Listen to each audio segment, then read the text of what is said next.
पता होगा नमस्कार, मैं इलेक्शन आरती सर पे आ चुका है। खबर 24/7 बिहार झारखंड। आज के इस खास कार्यक्रम में हम बात करेंगे राजा पाकर की हमें भी जनता राजा से पकड़ के अपना सनीचर हाट में बनाना है चाहती है और जनता आप लोग को मैं साथ बता ही रहा हम हूँ कि अभी बात देखते हैं कि करेंगे यहाँ के प्रतिमा लोगों का देवी रुझान जी, कैसा है। प्रत्याशी है और वो खबर जितनी 24/7 जनता के लिए क्या-क्या करेगी, आइए देखते हैं। मैं अनीश कुमार 24/7 के लिए मैं अभी अपने चुनावी दौरे के तहत आज राजा पाकर विधानसभा क्षेत्र 127 की प्रत्याशी प्रतिमा कुमारी जी के साथ उपलब्ध हूँ और उनसे मेरे तीखे सवाल जो कि आपके सामने आप दर्शकों के सवाल हैं और मैं पूछूंगा आपके सवाल मैडम से। मैडम सबसे पहले तो आपका स्वागत है हमारे चैनल पे। तो सबसे पहले मैडम एक पहला मेरा सवाल है कि आप एक अधिवक्ता थी, अधिवक्ता होने के बाद आप इस राजनीति में आपने कदम रखा है। ये प्लानिंग क्या बहुत पहले से चल रहा था या अभी आपने एकाएक आप ये प्लानिंग की है?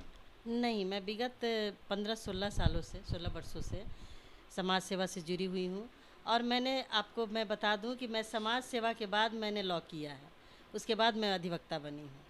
मैडम समाज सेवा पहले कर रही थी, उसके बाद आप अधिवक्ता बनी हैं, तो राजा पाकर से आपका लगाव मुझे बताएं ज़रा कि आपका बैकग्राउंड जो है कुछ आप सरकारी काम से आप लोग थे, फिर आप एकाएक राजनीति में आप लोग आई हैं, तो क्या राजनीति में आने के बाद क्या आप ऐसा बैकग्राउंड दे पाएंगे क्या राजा पाकर की जनताओं को? बिल्कुल, देखिए बैकग्राउंड कुछ नहीं होता है, इस देश के हर व्यक्ति का ये अधिकार है कि वो जनता की सेवा करे।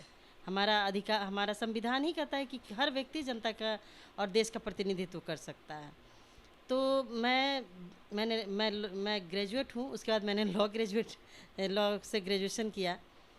तो मैं महिला हूँ और मैं दलित समाज से आती हूँ, तो ज़्यादातर मैं गांव में जब जाती थी, लोगों से मिलती जुलती थी, तो बहुत तरह की समस्याएं हैं जो कि उनको पता ही नहीं होता है कि मेरे समस्या का समाधान कहाँ होगा। तो मुझे लगा कि मुझे आना चाहिए राजनीति में, समाज सेवा में, ताकि मैं पूरा समय इन लोगों को, जनता को दे सकूं और इनकी समस्या का समाधान करूं। मैडम एक सवाल है कि इससे पहले राजद के शिवचंद्र राम जी वहाँ से विधायक रह चुके हैं, वो एमपी का भी चुनाव लड़े थे, लेकिन वहाँ की जनता शिवचंद्र राम जी के लिए कुछ वैसा नहीं है कि उनके लिए पॉजिटिव हैं। मैडम आपका क्या कहना है कि वहाँ पे आप कुछ सोच और एक नया कल्पना जो लोग वहाँ कर रहे हैं, क्या आपका क्या है कुछ मोटिव, ज़रा कुछ क्लियर करेंगे क्या? देखिए, पहले तो हम आपको ये बता दें कि ये जो हमको प्रत्याशी बनाया गया है, ये मुझे प्रत्याशी नहीं बनाया गया है, वहाँ का एक एक व्यक्ति प्रत्याशी है। महागठबंधन का प्रत्याशी वहाँ की जनता है, वहाँ की महिलाएं हैं, वहाँ के नौजवान हैं, वहाँ के छात्र हैं। मैडम आपकी पार्टी से मुख्यमंत्री का चेहरा कौन होगा सर? मुख्यमंत्री का चेहरा तो आप सब जानते ही हैं। अब बात बाकी मैं छोटा पार्टी की एक सिपाही हूँ, मेरा काम है उनसे उनका दिया हुआ आदेश का पालन करें, चुनाव जीत के जाएं और सरकार बनाने में मदद करें। मैडम आप इसमें हैं, इस पार्टी के साथ जुड़ी हुई हैं, काफ़ी साल से जुड़े हुई हैं। तेजस्वी यादव जी कहते हैं कि मैं जैसे कैबिनेट की गठन होगी, मैं 10 लाख लोगों को रोजगार दूंगा, युवाओं को रोजगार दूंगा, क्या ये संभव है क्या? बिल्कुल संभव है सर, जल्दी अब हमारी सरकार बनेगी, 1 महीना का बस वेट कीजिए, 10 तारीख को रिजल्ट आने वाला है। निश्चित रूप से नौजवानों को, चूँकि देखिए जब हम चुनाव में जाते हैं तो एक दिन में तो जाते नहीं है, इसकी तैयारी बहुत पहले से होती है। और जी, प्रश्न है कि 10 लाख लोगों को रोजगार कैसे देंगी? सरकारी नौकरी तो देना संभव नहीं है, आप भी जानते हैं, लेकिन रोजगार देने के लिए सरकारी नौकरी ही दी जाए, ये ज़रूरी नहीं है। मैडम तेजस्वी जी ने तो कहा है कि मैं सरकारी नौकरी दूंगा। वो कहे हैं सरकारी नौकरी देंगे तो निश्चित रूप से देंगे, बहुत सारा ऐसा संस्था है, बहुत सारी ऐसी चीज़ें हैं जहाँ पे दिया जा सकता है। मैडम नीतीश कुमार जी के जो विकास के दावे हैं, 7 निश्चय उन्होंने पार्ट 1 किया है और अभी वो पार्ट 2 का ऐलान कर रहे हैं, घर जल नल योजना चल रही है, बहुत सारा डिफरेंट चीज़ चल रहा है।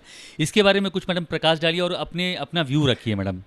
देखिए, 7 निश्चय जो उनका है, हर घर नल का जल तो एकदम फ्लॉप है और इसके बारे में मैं नहीं कह रही हूँ, उनके गठबंधन के साथ ही लोक जनशक्ति पार्टी के आदरणीय नेता चिराग पासवान जी कह रहे हैं और इसको वो खुद ही मुद्दा बनाएंगे। इसके इन दोनों के बीच में मैं नहीं पढ़ना चाहती हूँ। रही बात सेकंड, वो 7 निश्चय पार्ट 2 की बात, तो उनकी सरकार ही नहीं बनेगी तो सेकंड पार्ट कहाँ से लाएंगे वो? मैडम एक चीज़ पूछना है आपको राजा पाकर का, जैसे आप एक अधिवक्ता होने के बाद आप वहाँ की जनता के लिए जो आपने किया है एक अधिवक्ता के रूप में, और आपने कभी किसी चैनल को आपने बताया है कि मेरी बेटी रोटी का वहाँ से मेरा संबंध है और आप स्टार्टिंग से राजा पाकड़ से जुड़ी हुई हैं। तो मैडम, जब अब एक अधिवक्ता थी, एक सोशल वर्कर थी, तो कुछ लोगों को आपने क्या न्याय दिलाया है कि आपने इस देखिए, मैंने न्याय दिलाया है और बहुत सी बातें ऐसी होती है, जैसे कि मैं दलित समाज से आती हूँ, तो छोटी छोटी बातों पे लोग एट्रोसिटी एक्ट करते हैं कि मेरा शोषण हो गया। फिर महिला उत्पीड़न की बात है, घर की छोटी सी झगड़ा हुआ तो महिलाएं जाके अपने सास ससुर परिवार के लोगों पे केस कर देती। तो मेरा पूरा कोशिश है कि इन सब छोटी छोटी बातों के लिए आप न्यायालय में न जाए, बल्कि बैठ के भी इसका हम समाधान निकाल सकते हैं। अधिवक्ता हूँ, इसका यही मतलब नहीं कि सब चीज़ को कोर्ट में ले जाया जाए, पारिवारिक स्तर पे, सामाजिक स्तर पे भी उसका समाधान निकाला जा सकता है।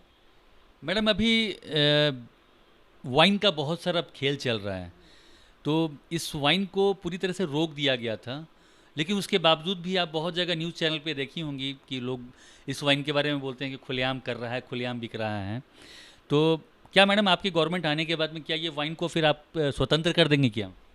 देखिए, वाइन का जहाँ तक बात है, किसी भी चीज़ को देख लीजिए, जिस पे पहरा लगाइएगा वो तेज़ी से बढ़ता है ना। जिस तरह वेपन्स रखना, आर्म्स रखना बहुत कानूनन अपराध है, फिर भी लोग लेके घूमते हैं। आपके पास आर्म्स नहीं होगा, लेकिन अपराधी के पास होता है।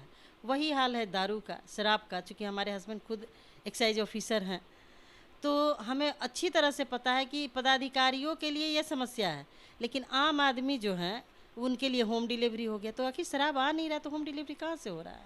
मैडम, एक आखिरी सवाल मेरा, राजा पाकर की जनताओं के लिए आपकी तरफ से कोई संदेश हो जो आप दीजिए। राजा पाकर की जनता के लिए मेरा यही संदेश है कि हमारी जीत आपकी जीत है, हमारी जीत राजा पाकर की विकास की जीत है, हमारी जीत उन बच्चों की जीत है जिनका आने वाला भविष्य सुनहरा होगा। Thank you madam. मैं अनीश कुमार, राजा पाकर विधानसभा क्षेत्र 127 की उम्मीदवार उर्मिला कुमारी जी से सॉरी मैडम, मैं अनीश कुमार, राजा पाकर विधानसभा 127 प्रतिमा कुमारी जी से रूबरू हुआ। उनसे पूछे गए मेरे तीखे सवाल, और मैं आप लोग से फिर मिलूँगा एक नए शख्सियत के साथ, अगले शहर, अगले गांव। Thank you. न्यूज़ 24x7 के लिए मैं अनीश कुमार। Thank you.